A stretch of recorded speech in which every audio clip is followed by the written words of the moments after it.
మనం ఆన్లైన్లో ప్రొడక్ట్ కొంటూ ఉంటాం కదా. సో దీనికి సంబంధించి మనం ఎక్కువగా అమెజాన్లోనైతే మనమైతే ఈ ఆన్లైన్ ప్రొడక్ట్స్ అయితే కొంటూ ఉంటాం అనమాట. ఇప్పుడు ఈ ఆన్లైన్లో మనం పర్చేజ్ చేసే అమెజాన్ అయితే ఒక కేసులోనైతే ఇరుక్కోవడం జరిగిందనమాట. అయితే ఇప్పటి వరకు అమెజాన్ అనేది చాలా వరకు కేసులోనైతే ఇరుక్కుంది. ఇది దానికి కొత్త ఏమి కాదు. అమెజాన్ చాలా వరకు కేసులను అయితే ఫేస్ చేసిందనమాట. అయితే ఇప్పుడు కొత్తగా వచ్చింది ఏంటంటే అమెజాన్ అమెరికాలో amazon.co.uk అనే ఒక వెబ్సైట్ ఉందన్నమాట. అయితే ఈ వెబ్సైట్లో ఈ అమెజాన్లో ఏ ప్రొడక్ట్ అమ్ముతుందంటే మనం బాత్రూంలో వాడే హ్యాంగర్స్ ఉంటాయి కదా, ఆ హ్యాంగర్కి ఒక హోల్ పెట్టి మేక్ అయితే ఫిట్ చేస్తూ ఉంటారనమాట. అటువంటి హోల్లో సరిపడే కెమెరాలు, అలాగే మన ఇంటికి తలుపుకి గడి పెట్టుకుంటాం కదా, ఆ గడిలో మేక్తో ఫిట్ చేస్తారు కదా, ఆ గడిని ఆ మేక్ పట్టేంత హోల్లో పట్టేంత కెమెరా అనమాట. ఇటువంటి స్పై కెమెరాలు అయితే పెట్టడం జరుగుతుంది అనమాట. సో ఇలా స్పై కెమెరా పెట్టడం వల్ల ఎవరైనా సరే బాత్రూంలోకి వెళ్ళి స్నానం చేస్తున్నారనుకోండి, వాళ్ళకు సంబంధించి వీడియోని అయితే రికార్డ్ అయిపోతుంది అనమాట. సో అలాగే అమెరికాకు చెందిన ఒక ఆమె బాత్రూంలో ఉండగా ఈ స్పై కెమెరా పెట్టి ఎవరో ఒకరు ఆమె వీడియోని అయితే క్యాప్చర్ చేయడం జరిగిందనమాట. దీనికి సంబంధించి ఇది అమెజాన్లో కొనడం జరిగిందని ఆమె అమెజాన్ పైన కేసు వేసిందనమాట.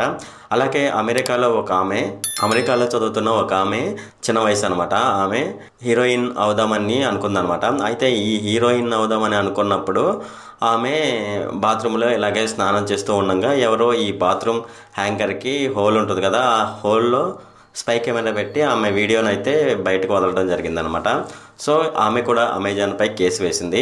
ఇలా ఈ 2 కేసుల్లో అమెజాన్ అయితే ఇరుక్కోవడం జరిగిందనమాట. అయితే దీనికి సంబంధించి కోర్టు ఉంటుంది కదా, వీళ్ళు కోర్టులో కేసు ఫైల్ చేస్తారు కదా, దీనికి సంబంధించి జడ్జి కూడా అమెజాన్ వాళ్ళని పిలిచి అడగడం జరిగిందనమాట.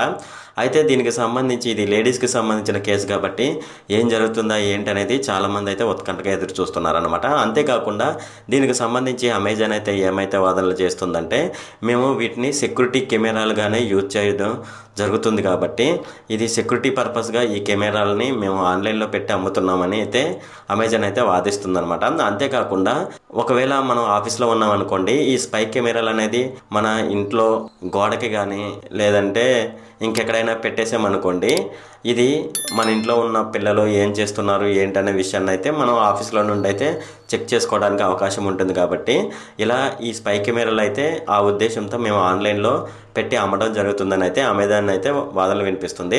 ఒక వ్యక్తి తన ఇంటి చుట్టుపక్కల పరిసర ప్రాంతాల్లో ఏం జరుగుతుంది, తన ఇంట్లో ఏం జరుగుతుంది అనే విషయాన్ని అయితే ఇలా కెమెరాలు పెట్టి తను ఆఫీస్లో ఉన్నా సరే తన ఇంటిని తను వాచ్ చేసుకోవడానికి అవకాశం ఉంటుంది. అలాగే ఈ స్పై కెమెరాల వల్ల ఎవరైనా సరే దొంగలు తన ఇంట్లోకి వస్తున్నారు లేదు అనే విషయాన్ని అయితే తెలుసుకోవచ్చని ఈ స్పై కెమెరాలో ఆన్లైన్లో పెట్టడం జరుగుతుందని అయితే అమెజాన్ అయితే వాదనలు అయితే వినిపిస్తుంది అనమాట.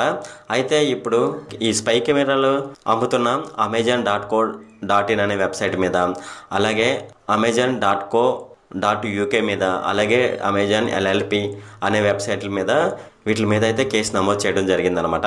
సో చూడాలి ఇప్పుడు అమెజాన్ అనేది ఈ కేసు నుంచి ఎలా బయటపడుతుంది ఏంటనేది. అయితే ఈ amazon.co.uk అనే వెబ్సైట్లోనైతే నేను కూడా సెర్చ్ చేశాను. దాంట్లోనైతే ఈ స్పై కెమెరాలు అయితే చాలా దారుణంగా అమ్మడం జరుగుతుందనమాట. అంతేకాకుండా ఈ స్పై కెమెరాలకు సంబంధించి అడ్వర్టైజ్మెంట్ కూడా చాలా దారుణంగా ఉందన్నమాట.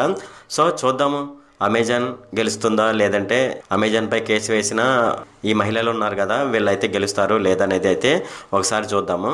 ఇది ఫ్రెండ్ ఈరోజు ఈ వీడియోలో. ఫ్రెండ్ ఈ వీడియో కనుక మీకు నచ్చినట్లయితే ఇక్కడ క్రింద ఉన్న రెడ్ కలర్ సబ్స్క్రైబ్ బటన్ మీద అయితే ప్రెస్ చేయండి. అలాగే ఈ వీడియోని మీ ఫ్రెండ్స్ అండ్ ఫ్యామిలీ మెంబర్స్కి అయితే షేర్ చేయండి. అలాగే ఈ వీడియో సంబంధించి ఏమైనా కామెంట్లు ఉన్నాయి అనుకోండి, నాకు తప్పనిసరిగా క్రింద ఉన్న కామెంట్ సెక్షన్లో అయితే తెలియజేయండి. ఈ వీడియో అంతే friend. Okay, thank you friend.